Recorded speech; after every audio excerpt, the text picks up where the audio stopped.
అందరికీ నమస్కారం. తెలుగు కథామాలకు స్వాగతం. భారతంలో చిన్న కథలు చదువుకుంటున్నాము. ఈరోజు కథ పరశురాముడు. పరశురాముడి చరిత్రే చాలా విచిత్రమైనది. పరశురాముడి తాత రుచీకుడనే ఋషి. ఆయన గాదిరాజు దగ్గరకు వెళ్ళి రాకుమారి సత్యవతిని తనకిచ్చి పెళ్లి చేయమని కోరాడు. తాపసికి పిల్లనివ్వడం ఇష్టం లేక నల్లటి చెవులున్న తెల్లటి గుర్రాలను 1000 తెచ్చి కానుకగా ఇస్తే తన కూతుర్నిచ్చి పెళ్లి చేస్తానని షరతు పెట్టాడు గాదిరాజు.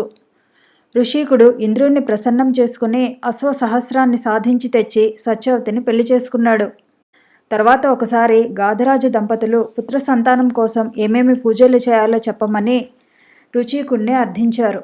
అప్పుడు ఆయన 2 రకాల హోమద్రవ్యాలు తయారు చేశాడు. ఇదిగో చూడు, ఈ హవ్యం తింటే క్షత్రియ నాశకుడు అజేయుడు అయిన క్షత్రియ కుమారుడు పుడతాడు. ఇది మీ అమ్మకు ఇవ్వు. ఇలా చూడు, ఈ హవ్యం నీకోసం ప్రత్యేకంగా తయారు చేశాను. ఇది తింటే తపస్సు శమధమాలు గల ఉత్తమ ద్విజుడు పుడతాడు అని భార్యతో చెప్పి రుచీకుడు స్నానానికి వెళ్ళాడు. అతను వెళ్ళిన కాసేపటికి అత్తమామలు రానే వచ్చారు. సత్యవతి తల్లికి భర్త చేసిన హవ్యాలు చూపించింది. వాటి ప్రభావం వర్ణించింది. ఆమె సంతోషించి శుచిగా స్నానం చేసి వచ్చి పొరపాటున తాను సేవించవలసిన హవ్యం కూతురికి ఇచ్చి కూతురి వంతు హవ్యం తాను తిన్నది. రుచీకుడు ఆశ్రమానికి వచ్చి దివ్య దృష్టితో జరిగిందంతా తెలుసుకున్నాడు. ఈ పొరపాటు వల్ల నీ తల్లికి బ్రహ్మతేజం గల పుత్రుడు, నీకు పరమ క్రూరుడైన కొడుకు పుడతారని రుచీకుడు భార్యతో చెప్పాడు. సత్యవతి బాధపడింది. రుచీకుడు జాలిపడి ఆ క్రౌర్యం తన మనుమడికి వచ్చేట్టు అనుగ్రహించాడు. రుచీకుని హోమద్రవ్య ఫలంగా గాదిరాజుకు జన్మించిన విశ్వామిత్రుడు బ్రహ్మర్షి అయ్యాడు. రుచీకుని కొడుకు జమదగ్ని మహాముని. అతనికి పరశురాముడు పుట్టి క్రూరత్వానికి మారుపారై సంహారకాండ కావించాడు. ఒకప్పుడు పరశురాముడి తల్లి రేణుకాదేవి చిత్రరథుడనే గంధర్వుణ్ణి చూసి లిప్తకాలం మోహపడింది. అందుకు జమదగ్ని ఆగ్రహించి భార్యను చంపవలసినదిగా అక్కడ ఉన్న కుమారుల్ని ఆదేశించాడు. వాళ్ళు ఆ పని చేయలేమన్నారు. అంతలో పరశురాముడు అక్కడికి వచ్చాడు. కోపంతో కనకనలాడుతున్న తండ్రిని సంగతేమిటని అడిగాడు.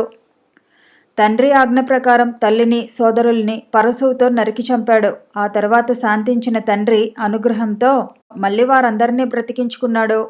వీరాధివీరుడు కార్తవీర్యార్జునుడు హైహై వంశీయుడు, మాహిష్మతి పురాధీసుడు. 1000 చేతులున్నాయి అతనికి.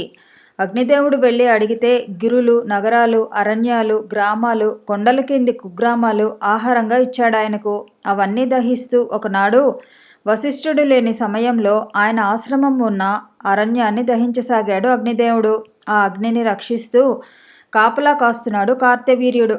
ఇంతలో వశిష్ఠుడు వచ్చాడు. ఇతర వనాలతో సమానంగా భావించి నా తపోవనాన్ని దహింపచేశావు. నీ సహస్రబాహువులు పరశురాముడి చేత నరకబడుగాక అని శపించాడు.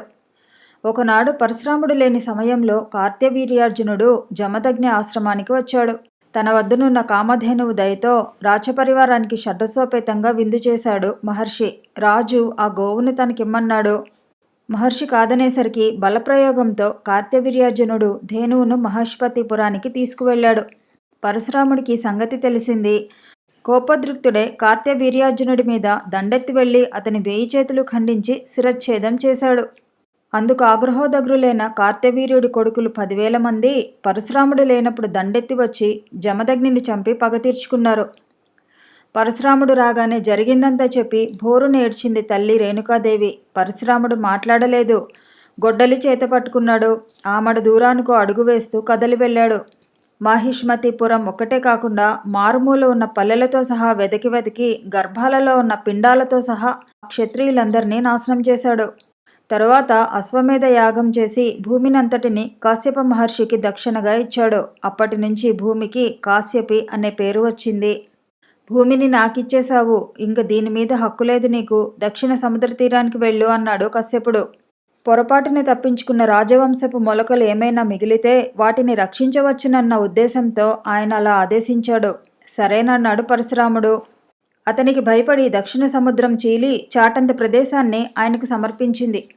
క్షత్రియులు లేకపోవటం వల్ల మిగిలిన జాతులు అవధులు దాటి ప్రవర్తించసాగాయి. అరాచకత్వ దోషంతో ధర్మకాంతి క్షీణించింది. అధర్మాన్ని సహించలేక భూమి పాతాళానికి కురుంగిపోతుంటే కశ్యపుడు తన తొడ ఆధారంగా చేసి భూమిని నిలబెట్టాడు. ఊరువలతో ఎత్తబడినందుకే దానిని ఊర్వి అన్నారు. మహాత్మా పరశురాముని బారి నుంచి కొందరు రాజకుమారుల్ని రక్షించి నాలో దాచుకున్నాను. వాళ్ళందరూ ఉత్తమ జాతి క్షత్రియులే. వాళ్ళని పిలిపించి నాకు అధిపతుల్ని చేస్తే నేను సుఖంగా ఉంటాను అంది భూదేవి. కశ్యపుడు వాళ్ళందరినీ పిలిపించి ఆమె చెప్పినట్లే అభిషిక్తుల్ని చేశాడు. నేలతల్లి సంతోషించింది. మరొక కథతో మళ్ళీ కలుసుకుందాము. ఈ వీడియో నచ్చితే లైక్ చేయండి, షేర్ చేయండి, కామెంట్ చేయండి, ఛానల్ని సబ్స్క్రైబ్ చేయండి.